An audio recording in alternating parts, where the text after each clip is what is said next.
Welcome to TWNow. I'm Scott TWNow. The news today is filled with trivial and trifling issues. U.S. midterm elections, an ongoing probe into Russians meddling in the U.S. presidential election 2 years ago, Prince Harry's recent wardrobe faux pas, the ever-present news on the transgendered, global fires, earthquakes, crumbling democracies, and more. But one of the significant events on the world scene that's gaining little attention from the popular press is happening in Europe. Europe, and particularly the technologically advanced and financially powerful Germany, has been playing an increasing role in geopolitics. Where the U.S. is backing out and leaving a vacuum, Germany is stepping in to fill the void. The popular press places little emphasis on the major changes going on in Europe and between Europe and the U.S. The only real attention is on what the press makes out to be antics of the U.S. president. Why are the actions of Europeans, and especially Germany, important to you and to me? What do Europe and Germany have to do with America, the UK, Canada, and other parts of the world? What is missing from the news reported on today? On today's program, we are going to discuss some very significant and sobering developments in Europe that will have a major impact on your future, regardless of where you live in the world.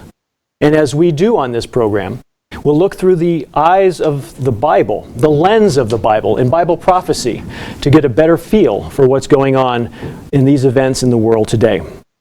To help us better understand what is playing out between Europe and the U.S., we're privileged to have with us two men, both of whom have perspectives and experiences that center on our topic.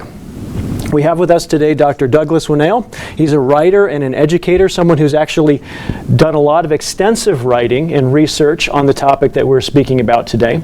He's also spent a number of years living in the United Kingdom and Ireland and working in Europe. We also have with us today Mr. Adam West. Mr. West is a minister. He has also spent actually a great deal of time in Europe over the last couple of decades. In his previous profession, he worked throughout Europe. Recently, he's lived in the United Kingdom for the last roughly 5 years, and during that time worked in the UK and Ireland and in Europe as well. So, gentlemen, it's really wonderful to have you on the program with us today, and we're excited to bring you in because of the background you have and some of the insights that you have and will be able to share with us today. Let me start by just asking the question, based on your experience living in Europe and working in that environment, interacting with many Europeans, what kind of perspective do you think Europeans themselves have on the United States and what's going on here? Mr. West, go ahead. I could say years ago, between 2006 2008, I lived in Prague in the Czech Republic, and at that time I was hearing a lot of talk about warmongering by the president at that time, George W. Bush. The wars in Iraq, Afghanistan, generalized war on terror was in full swing, and those that I spoke with felt that it wasn't in the best interest of world peace. Of course, they had not endured the national tragedy of 9/11. Lots happened in Europe over the past few years, which may have made many of them change their tune, and I believe it has.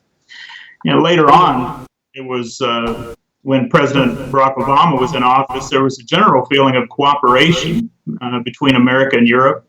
In many ways, I think the secular worldview of Europe was quite similar to that of President Obama. He was championing at the time greater cooperation in terms of the economy and the environment.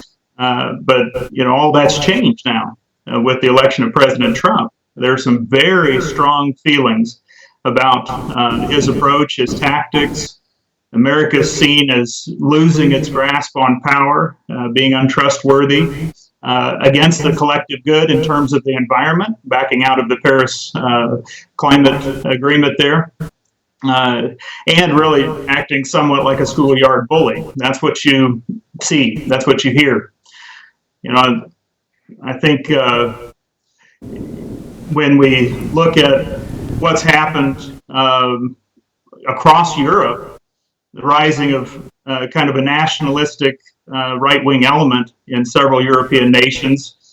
They seem to be supporting President Trump's approach. That's the contrast, especially his stance on immigration.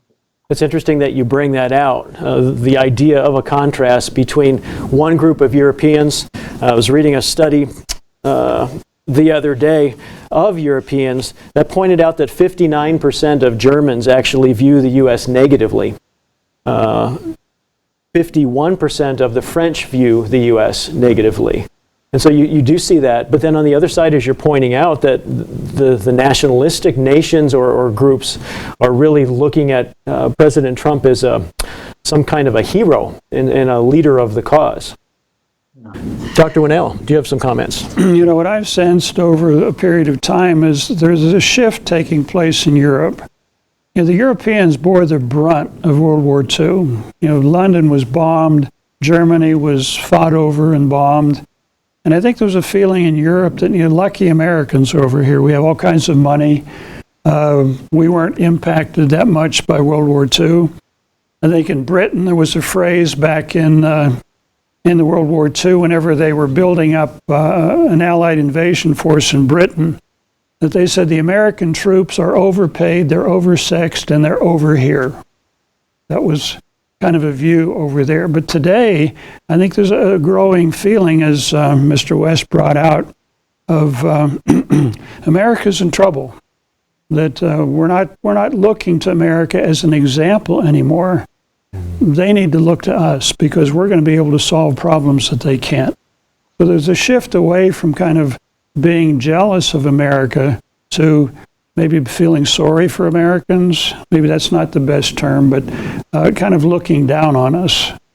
I wonder if you both have had this experience with the interaction you've had with Europeans. I heard an interview, actually is back under President Bush's administration, where they had a group of young Germans sitting together at a table.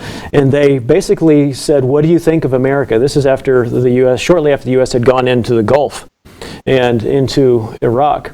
And they basically were lamenting the fact that their opinion of America was falling, and they wanted to have a good opinion of America, but America was taking actions that were sort of forcing their opinions down. I don't know if you have run into that in your experiences with the Europeans while you lived there. I think a lot of people in Europe, they want to look to somebody as an example. And when you look at European politicians, I think one of the reasons that Clinton was so popular over there was that the European leaders kind of emulated his lifestyle. Not the best example, but his lifestyle was very, what's the word I want, symbolic, or it fit with the lives and the lifestyle of some of the European leaders. As we look at what's going on today on the world scene, what have you noticed in terms of the current state of the relationship between Europe and the United States? The title of the program is Europe versus the United States. What's going on with that relationship? What do we see internationally? Is the relationship improving? Is it souring? And what are some of the things that are happening to cause this? I think what we're seeing is a souring of that relationship. You know, President Trump, whenever he tells the Germans that you need to start paying for your own defense, you're trying to tell another country what they need to be doing. We have a new ambassador from the United States to Germany, and he's basically jumped in the middle of European politics. He said, I want to empower the right-wing conservatives over here that want to tighten up the borders. They want to promote more nationalistic ideas. And when you tell liberal Europeans that you want to promote right-wing extremists, at least that's how they view it, you're meddling in their politics, and they don't appreciate it. In fact, a number of articles are coming out saying that they not only have been offended, they're angered. And this kind of negates what America did over there for the Europeans to get them out of trouble after 2 world wars. So things are changing. I would agree the relationship between the U.S. and Europe has become more soured. I think President Trump's "Make America Great Again" and "America First," we saw that even taken to the world stage not too long ago, and now we see the effect, at least on the president's home turf here in America, the tax reform, the deregulation, incentives for businesses, all these different things. It's making for a strong economy. So he definitely has done that. I think that's undeniable. But at the same time, in terms of foreign policy, trade cooperation, diplomacy abroad, all those slogans are actually serving to weaken America's bonds with many nations, including Europe, and more specifically Germany. There's a full-out assault on Germany with the hoarding of cash, most cash-rich country, and also with regard to the automobile exports. That's where all this is coming into, this trade war that has so many nations on edge. Where do you see? What are some of the actions? What are some of the reactions from Europeans and/or Germany to this pushing that they're feeling from our foreign minister over there, and also from the president himself? One of the actions is whenever the president tells Germans and the Europeans, you need to pay for your own defense over here, their reaction is, well, we better beef up our defense. And they're talking about, and this has been talked about for the last 10 or 15 years, but more seriously now, we need to have a European army. We need to show the Russians that we're going to be able to defend our own values. We need to be able to stand up and back up what we say. So we're actually pushing the Europeans to formulate a European army to come to their own defense, because they realize we can't depend on the Americans anymore. So we're pushing them in a direction that I think we're going to see, in terms of especially Bible prophecy, is going to be a very serious move. I think the escalation point there is seen in a Politico article. It's titled "German Bomb Debate Goes Nuclear," and the article brings out just at the beginning, imagine a nuclear-armed Germany.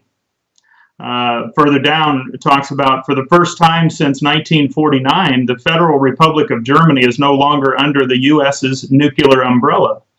And this is from Christian Hack, a prominent German political scientist. And so he's written an essay about this. And the article even states, it would be easier to dismiss the article as the ramblings of an eccentric academic, were Hack not a fixture of Germany's foreign policy establishment and a respected university professor. So when you start saying you need to defend yourself, you're not under the umbrella, people are getting serious over there about even having a nuclear-armed Germany. Again, those are the times we're living in. Jean-Claude Juncker, who is the head of the European Commission, made some statements recently about we need to have this European army. But there's other articles coming out that the Germans would really like to lead it. So we're pushing people in a direction that's going to have a very dangerous payoff one of these days. When we look at what's going on in Europe, I don't think most people who are following world events would argue that Germany is really taking the lead in Europe. It has been for a while now. Historically, it has. They've got the most money. The most populous nation. The question I have next for you is, and I think it's important as we begin to then launch into prophecies, end-time prophecies, and how they impact Europe. But the question is, who is Germany? What are some of Germany's origins? What are its ambitions and motivations? Where does that come from? I think we need to understand who Germany is to understand end-time prophecy.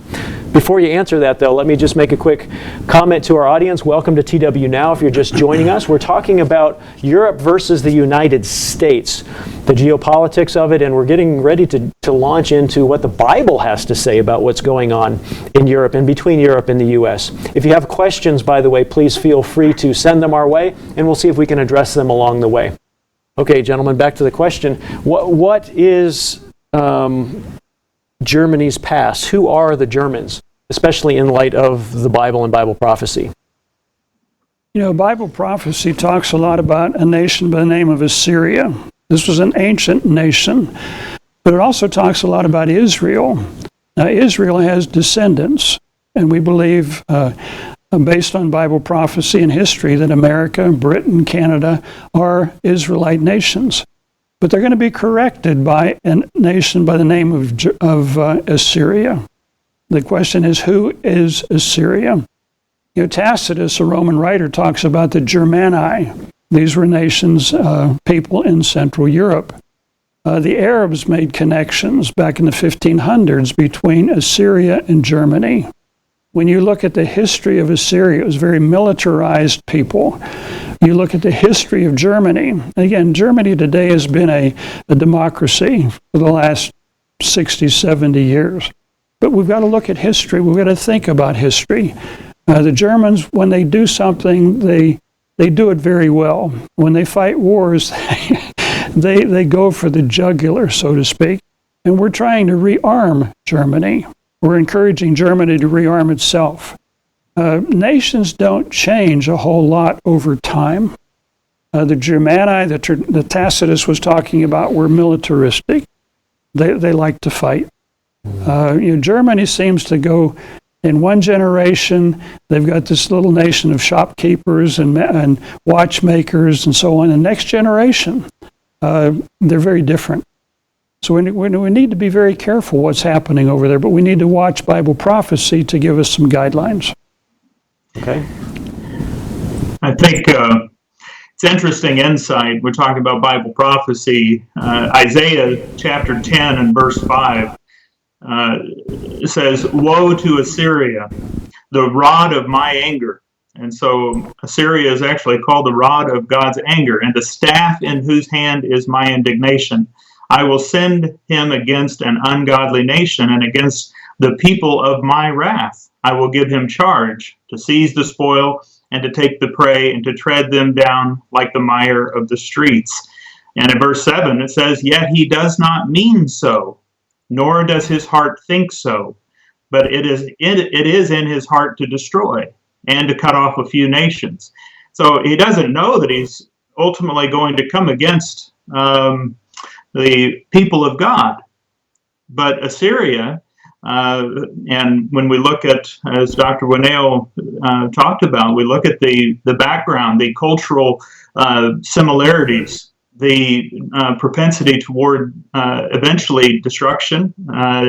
These attributes can be seen in the ancient Assyrians and also in what we've seen in the last century in the world through the Germans. Now, we have to look. Does that mean that God is against the Germans? Absolutely not. He's saying they're the rod of my anger. He's using them to carry out a plan. We see in Zechariah 14 that there's actually going to be a highway between Egypt, Israel, and Assyria. And so that's pointing to a future time. And so, as this scripture points out, they're going to be used to come against a sinful nation. And, those who are reading the materials, Tomorrow's World magazine, and looking on the tomorrowsworld.org website, they're going to see all of our booklets and materials that point to the people of God as modern-day Israel, America, and Britain, and the English-speaking nations of the earth. But also we have materials that they can learn about the identity of modern-day Germany.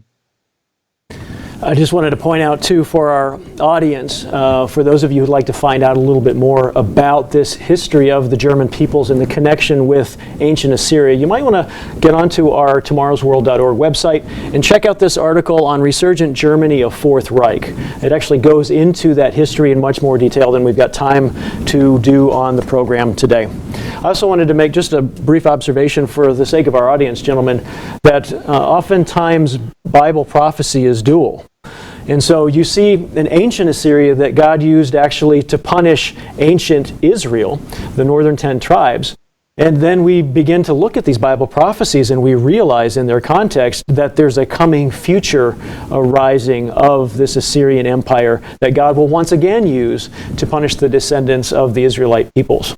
Which actually brings us to the next question. So now that we understand who Assyria is and where they've come from, what does the future hold for Europe, but also for Germany and the United States? What should we expect to see? What should we be looking for? And this actually ties into how does this all apply to me as an individual as well?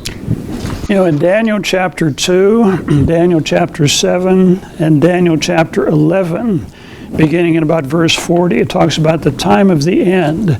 Things are going to happen. And it talks about a king of the north. This king of the north is going to be a beast power. It's going to be linked with the ancient Roman Empire. And when the Europeans signed their treaty at Maastricht, where they created a common currency, they said, we felt like Romans the day that we signed this agreement. So there's a feeling in Europe that the Roman Empire is still important. They talk about a dream of Europe, or the dream of Rome, of uniting Europe again. But Daniel 2, Daniel 7, and Daniel 11, beginning in verse 40, talks about a king of the north. This is going to be a king that's linked with the ancient Roman Empire, and it's going to come out of Central Europe. I mean, that's where the Roman Empire was basically headquartered. And it says this king of the north is going to get into a conflict with the king of the south. And this is probably an Arab-Muslim combine. What's interesting is America is not mentioned in these prophecies. America is missing. America is going to be, as Mr. West was talking about, they're going to be punished by God. And people in America wonder, well, why? What's so bad? What's wrong with us?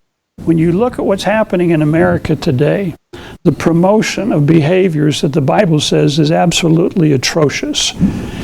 God is going to bring a nation to punish the Israelite nations that have been blessed so incredibly. And this is what's in the future for us. But most people today, as many studies show, we're biblically illiterate today. We don't know what's in the Bible. We're not watching what's happening in Europe because we're so focused on America. These things are going to surprise us. You know, back in the, I think it was probably in the mid-'60s, whenever America was fighting a war over in Southeast Asia. All of a sudden, things happened in the Six-Day War in the Middle East. It was like, wow, we were all looking over there, and all of a sudden these things are happening here. I think we're going to see something very similar today. We're looking at tweets on the internet and all this stuff, but we're not aware of what's building over in Europe. The Europeans see what's happening here. They don't like what's happening here. They don't like what they're being told by Americans. They're being told to rebuild their militaries, which they are. There's going to be some spark that is going to turn these things in a direction that many people don't expect today. You know, the Europeans felt like Romans that day at Maastricht, but you know, when you understand Bible prophecy, there is going to be a reemergence of Roman Empire, and in Revelation chapter 17, in verse 12, it says, "The 10 horns which you saw are 10 kings who have received no kingdom as yet, but they receive authority for 1 hour as kings with the beast." And verse 13, "These are of one mind, and they give their power and authority to the beast." And so 10 kings are going to give their power to one individual known as the beast in Bible prophecy. And what we're seeing in Europe, the continual push, and so much more, as we've been talking about what's happening with the pressure that's on Europe right now, the pressure for them to align even greater, that's building. And, that's what we need to be watching for in Bible prophecy is those 10 nations coming together under one. And, a German-led Europe is where all this is headed. When we look at what even Angela Merkel, the Chancellor of Germany, what she mentioned just recently, she made the comment that she did not want to see Germany come under Russian power again. She said, "I grew up and saw that," and so there's a lot of fear there from their neighbors to the east. Vladimir Putin leading Russia with his pressure pushing into Ukraine and annexing Crimea. That's an act that gets very close to home. And from Moscow to Berlin, that's kind of the corridor right there in the Ukraine. There's articles that talk about how Germans fear Donald Trump more than Vladimir Putin at this point. But there's pressure all around. So they have this fear of what Donald Trump's going to do in regard to their economy and their whole way of life, and then they have the pressure coming from Russia, and that kind of pressure is going to make them want to come together, coalesce into something that Bible prophecy points to as what's going to happen here at the end of the age. One of our colleagues just came back from several weeks in Germany, actually in Europe, and he was mentioning there's a lot of fear in Europe right now. Part of this is being pushed by the financial crunch that they've got over there, but there was a book came out fairly recently entitled A German Europe, written by a German sociologist. And he was just saying that when you get a crisis or a feeling of crisis coming, this can be exploited by someone who wants to gain power. In other words, you better elect me, we better do this, because otherwise Europe's going to fall apart. And people can exploit, and this was a German talking about it. He said, if there's a lot of fear, if there's a sense of a crisis, the euro may fall apart, something may happen, this could be a terrorist activity, we have to do something. He said this can be exploited to get someone else in power that is very ambitious. Just another thought on the Germans, and again, my background is German, so is yours. But so I'm not knocking the Germans, but the Italians recently wanted to put an economist in power as their finance minister. The Germans said, no, he has criticized Europe. You get somebody else. So here are the Germans telling the Italians what to do. The Israelis recently passed a piece of legislation basically making the Jews the privileged people in Israel. And then the European press says, we can't allow that to happen. We need to interfere and tell them they're not being democratic. So the Bible talks about a beast that's going to be doing various things. And if you're watching the news today, you see kind of a premonition of what Germany could be like, what Europe could be like once they really begin to pull power together. You mentioned the fear that we see sort of put forth by Europeans and by the Germans as well, because of the Russians, because perhaps in part this nuclear umbrella that's been around them, provided by the United States, is beginning to come down or may come down in the future. Do you think any of that may drive Germany to rearm more rapidly, or Europe to rearm more rapidly?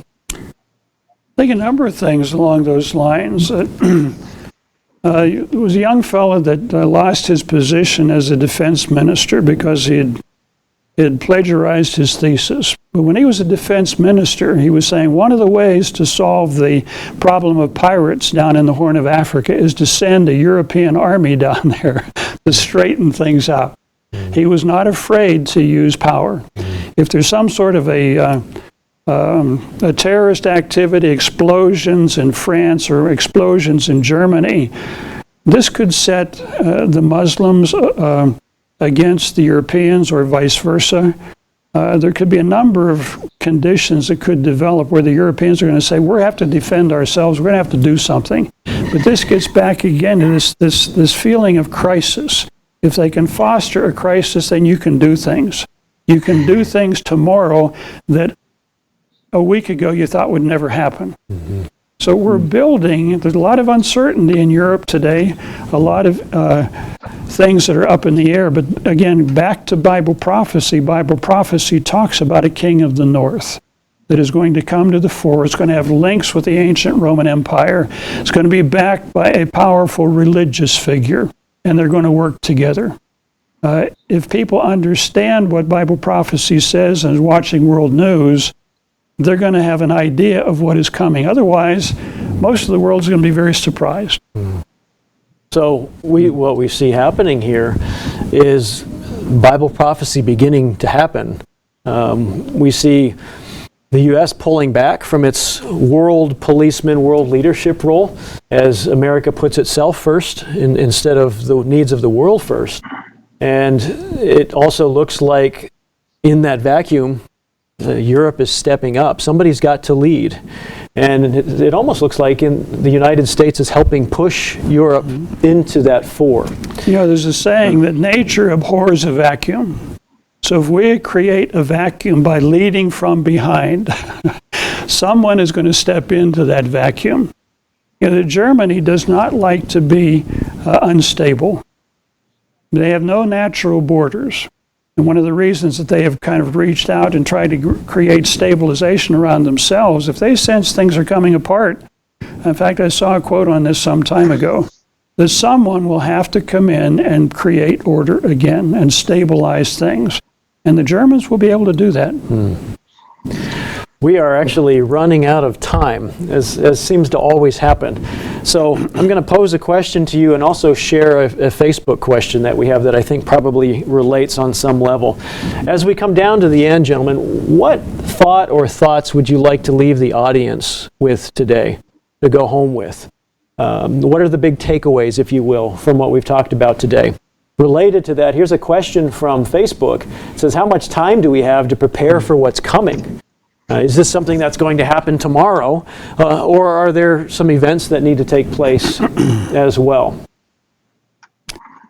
My take-home lesson would be to read some of the materials that we've created, the Beast of Revelation. We've talked about this for years. The United States and Britain, Great Britain in prophecy. Again, we've talked about these things for years. I've been watching these things for about 50 years. We've been saying these things for 50 years. But things are happening today that we were just talking about 50 years ago. We're watching it come alive in the news today. So I would encourage people, watch Bible prophecy, watch world news. This is not going to happen tomorrow, but it could happen in the next several years. You know, we don't want to set dates on these things, but we know what to watch for. And when you're watching for specific things, you're going to sense when things are getting close. Mr. West, some take-homes from you. Well, I think a valuable resource guide, really, a material that we have is the 14 Signs Announcing Christ's Return. That's the very important thing that helps to be able to watch the news in light of Bible prophecy. Once you know those key points, then you can see over the course, it takes time to begin watching the news and to get immersed in watching for those particular signs. But once you do, you see over the years, you see how each one of them is building and building toward a crescendo. And I think when we look at what's the takeaway, I think it is recognizing that God offers protection to those that are following Him. Do your part. Step up and take this opportunity to put these things into practice. Be able to look at these things and not just go on like it's always going to continue. there is a sure word of prophecy. And so I think we do well to heed it. Well, gentlemen, I want to thank you both for participating on the program today. Thank you for bringing your insights and giving us some more understanding into some of these vital events that are happening all around us right now that the popular press seems to miss and focus away from. It's interesting, the U.S. and Europe have had a sordid history over the last couple hundred years.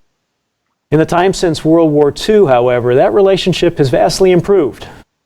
Now, though, we're witnessing the relationship beginning to crumble again. The catalyst for the collapse of this relationship is not due solely to President Trump. He just happens to be the man sitting in the Oval Office right now. Bible prophecy gives us great insights into the future of the U.S. and Europe, and especially Germany. And it clearly shows that the U.S. and other Israelite-descended nations, like Britain, must decline as Europe and Germany rise for the last time. We're beginning to witness events in Europe that will have globe-spanning impacts in the near future.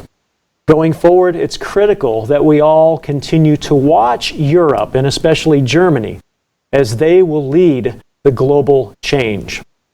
If this topic interests you and you'd like to find out more, we invite you to read a number of the pieces we've talked about today, including a couple of articles, one on resurgent Germany, a Fourth Reich, and another on the clash of eagles, talking about the clash between the United States and Germany. These are all available on our website, tomorrowsworld.org. We invite you to come back and to visit us again next week as we continue to ask big questions and to look for answers that the Bible has to provide us with. See you next time on TWNow.